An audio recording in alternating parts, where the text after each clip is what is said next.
All right, I'm just gonna get right straight into it. Dexter Resurrection 2025, mate. It's a full blast. This is what you call an original. It's way better than New Blood. New Blood, I'm not saying it was bad. It was a little bit more slow pace, but Resurrection, it's just kicking into it hard. There's all gears just moving left to right, right to left. Things is happening from right. It's just happening with danger in every corner. We're up to episode 4 already. I mean, I just tell you now, episode 4, it went for an hour. It was probably one of the best episodes since the originals back in when it started, the original Dexter in Miami.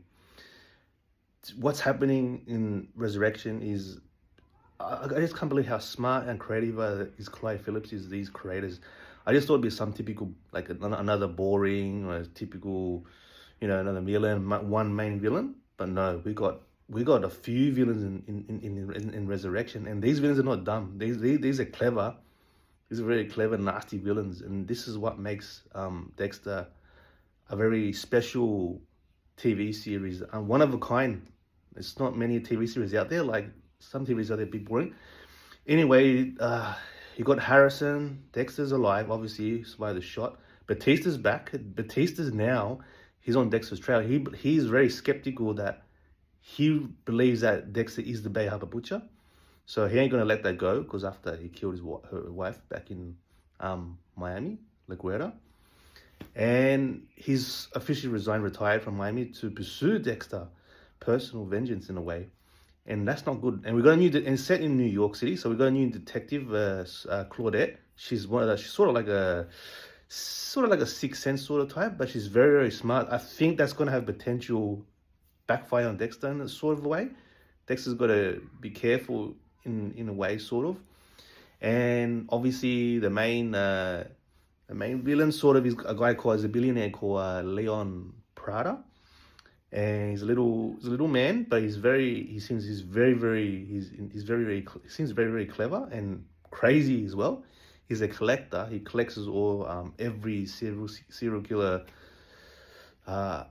souvenirs. He keeps it all in his massive safe vault, which has like these top of the line security features. He has a right hand woman. It's like probably like a hitman or an enforcer. Everybody knows Uma Thurman. She plays Charlie.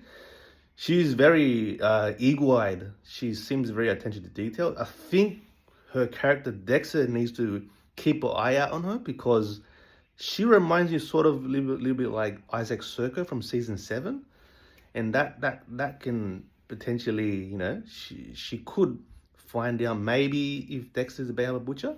We're not sure yet. But so far, since episode 1 to 4, we already had Jesus, two table kills already. I mean, the first one was whoever's watched it, a guy called Red. He's like sort of like a Uber U-car driver. Like he kills Uber drivers. He hacks off their heads of saws, and obviously took. It was funny because Dexter took him 3 and to take him out. And then took Uma Thurman to track Red in 3 weeks. That made a bit of a crack up. Then that's what I want to explain as well. The second table kill was one of the serial killers called the Tattoo Collector. Everyone knows Neil Patrick Harris. Yeah, I didn't expect him to go out that easy, that quick.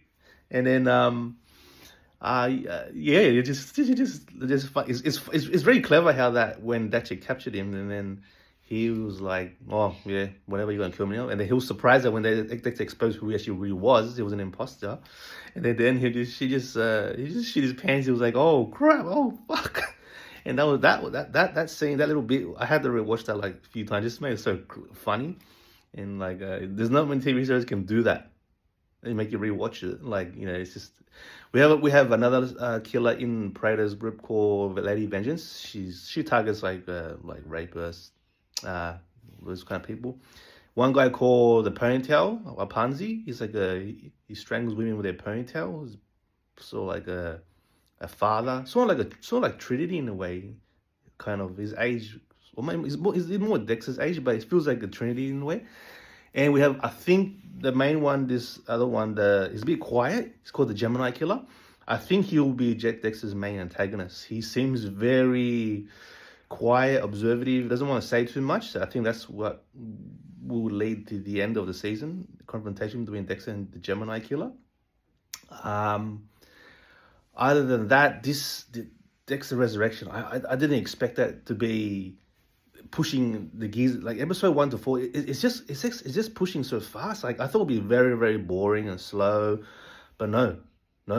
Every episode since 1 to 4, it's not boring. It makes you want to rewatch the whole episode again. I watched like episode 1 to 4 like maybe like 3 times. It's so entertaining. Like every scene counts. Every scene, every dialogue counts in the TV in Dexter Resurrection. It makes you want to listen to it again because it's funny, and yeah, it's just hilarious. I just hope they don't mess it up in the last 2 episodes of the final. But I heard there'll be multiple seasons. But I will review more until the next really end of the series. I won't keep doing it again until But Michael C. Hall, he should win an award. He should win a TV series award when it comes up. He just nails it. He just blends into it like a glove. Yeah, I love it. And the setting of New York is it's like again it's cold, it can be raining, not much sun, but it brings out the dark atmosphere to it. But I hope it keeps up because IMDb is giving good ratings, and then that's true. They're giving it 8.9, 9.5, 9.8, and then it's really well made. Clive Phillips and Scott Bucks, is it? I think his name's Scott Bucks. Yeah, those guys are very creative. They can come up ideas off the bat that not much other TV series can do it.